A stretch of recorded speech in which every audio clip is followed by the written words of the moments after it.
to my channel. And guys, today we are also going to understand a very important interview question, which is constructor overloading. Okay, so in this topic, we are going to understand the very first basic thing, that why do we even need to overload a constructor, right? And how we are going to overload the constructor. So first try to understand that the need to overload a particular constructor is just because of one simple fact, that we want to achieve polymorphism, right? What do you mean by this word polymorphism? Which means that ability to take multiple forms. Let's say you are a superhuman, right? So at one point of time you can become an Iron Man as well. Another point of time you can become a Superman as well, and at the end of the day you might act like a He-Man, and you can become like Batman. So you have that ability to achieve your multiple forms, just like a normal definition in terms. This is what I'm trying to make you guys understand.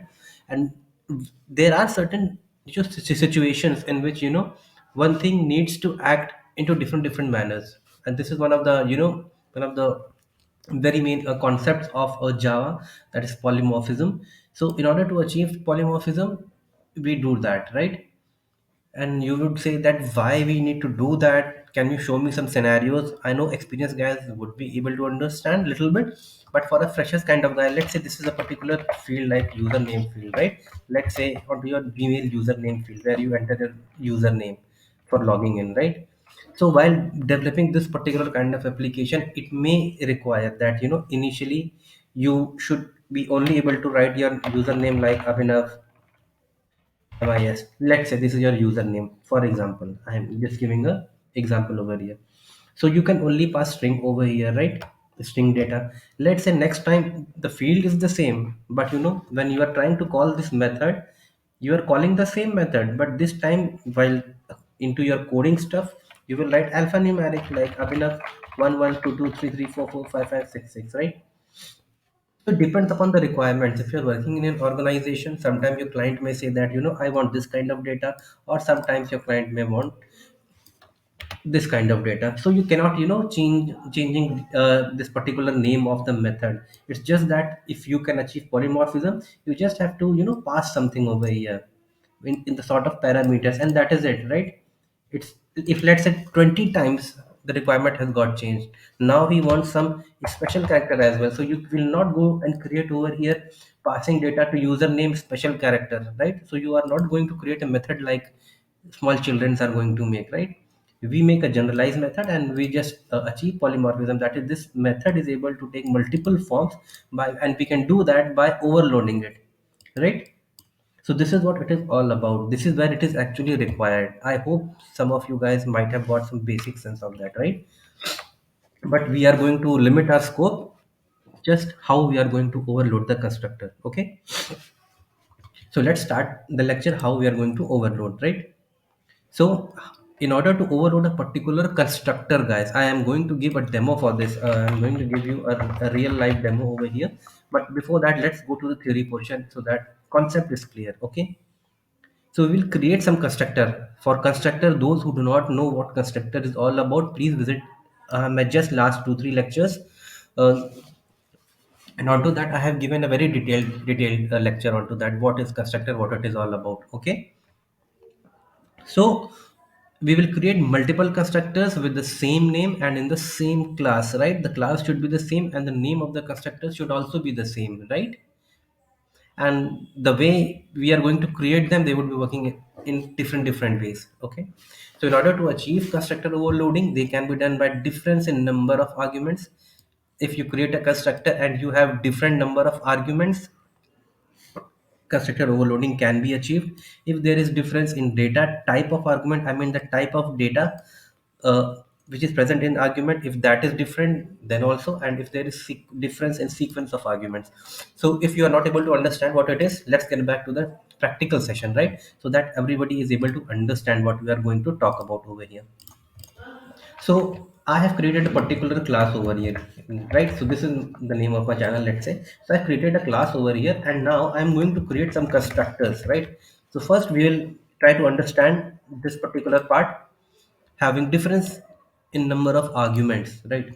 So let's say create a constructor. So how do we create a constructor? Constructor name is always as the same name as the class name. Okay, this is how you define a constructor. So this constructor has been defined, which is a no argument constructor, right? I hope you guys know. I have, please again visit back to my lecture where I have told you there are three types of constructors. One is your default constructor, you cannot see. This is your no argument constructor, and then there would be a parameterized constructor in which we are going to give some value. So these things I have already defined. So let's quickly jump back to our main session that we are talking about. So we are going to overload these constructors, right? So let's first print something over here so that we are able to understand that this constructor is getting called, right? So you, let's say, let's print something meaningful over here. You have called a non-parameterized constructor. Let's say I'm just typing it down over here. And by definition, if we create an object of this particular class, this constructor is executed automatically. Is it really? Is it so? Let's try to create it. I'm just going to create an object of this particular class, and I'm just going to run it. I'm just going to run it. Let's see what happens. See, as soon as created an I object and not even called this constructor, nothing like that. I just created an object. This constructor got executed automatically. If you run the main method, this is what you are going to see. Okay, I hope this concept is clear. If not, again I'm reiterating. Please visit to my previous lectures. Right? Okay. So now we are going to overload this constructor. Let's say. So overloading basically means that we can overload this particular constructor by having different number of arguments. So over here there are zero argument. Let's see if I add two arguments over here, one, two, then I think I would be able to overload this particular constructor, right? So let's say I am taking an integer a and I'm taking a string b, right? So now I have overloaded this particular constructor by passing or by having difference in number of argument. There were zero argument over here, there are two arguments over here, right? If in the next constructor just like this I declare three variables or three parameters, then again it will get overloaded, right? But over here we are only taking, let's taking for simplicity, we are taking only two parameters, right? So now allow me to print something over here. You have called a constructor, let's say, with or having difference in number of arguments. So it means that again when I create an object and if I pass some parameters to this particular object, this constructor should get called immediately. So first it's integer and another one is, let's say, string. String, I am passing the name of my channel, let's say elucidate. Okay, and just run it. See, this time you are getting this particular output. So you have called constructor having difference in number of arguments. So we have overloaded this constructor over here, right? Again, you can also overload the constructor by changing the sequence of arguments. So by what do you mean by changing the sequence of argument? Just copy it. This is the most easiest way, guys, I can think. In order to make you guys understand, let's say string b and integer a. See what I have done over here. This was first, this was second. What I have done, I made this as first, I made this as second, right? So now we are calling a constructor having difference in sequence of argument. Now I have changed the sequence of all these arguments. I hope you guys are able to understand, right? So if I've changed the sequence of argument while creating an object, right, I also have to change the sequence of argument here as well. Okay, so let's say I'm taking elucidate, let's say 2, comma, let's say 50, right? Can I do that? See, it is giving me some sort of error over here. So which means that you have to change it over here. I can do that. Run it quickly. It will say you that you have called constructor having difference in sequence of arguments, right? So these are the two ways by which till now we have overloaded this constructor, let's say, by changing in number of arguments. There are two arguments. By changing, now we are trying to, let's say, overload this constructor. So we have changed the sequence of argument, right? And the third and the very simple way is that by which you can overload a constructor is by changing the data type of arguments. What is data type? Data type, guys, please visit my initial Java lectures.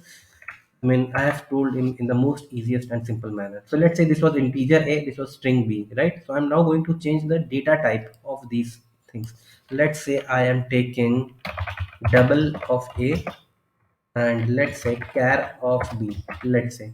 So I have changed the data type of these variables. Initial it was A, A was integer everywhere till now. Now I'm changing it as a double. B was string everywhere. Now I'm changing B as char, right? So now we have to create an object and we'll try to run it, so it will be overloaded onto that particular fashion when creating an object. See, I am creating an object in this particular fashion, right? So I'm overloading this constructor every time by changing in these many way, because sometimes in my application it may be required that first I need to pass integer value and then this particular string value. Again, it may also be required to pass first string and then integer. Just the example as I shown, have shown you guys at the start of my lecture, right? So let's say by having difference in data type of argument, allow me to print it over here. I hope I am making sense. This is not a very technical lecture, this is a very easy lecture, guys, right? Creating an object of this particular type. Now first one is double and second one is of char. So let's say 60 comma, if it is char, let's say E. I hope I am making some sense. Just try to print it over here. See. So this is the way that we have overloaded this constructor in three different ways. First, in having difference in number of arguments from 0 to 2. Then in changing the sequence of argument, first this and then this. And then by changing, data type of the arguments, right? So this is what it is all about, constructor overloading. So I hope guys you have enjoyed the lecture, and this was one of the very easiest lecture. In the same way, you can do method overloading as well. Just try it with the method and it will work exactly fine. So this is what the concept of overloading does. It helps you to achieve polymorphism so that you can take multiple forms, because your requirement may be changing rapidly. So my requirement was first like this, that first pass integer and then this. Second requirement was like this, so I just overloaded it into this particular fashion. And my third requirement was that first I need to pass double and then I need to pass char onto the, let's say, same field, username field, let's say. So it will happen automatically over here, right? So guys, I hope you have enjoyed the lecture. Thank you for your time and thank you for your patience. Thank you.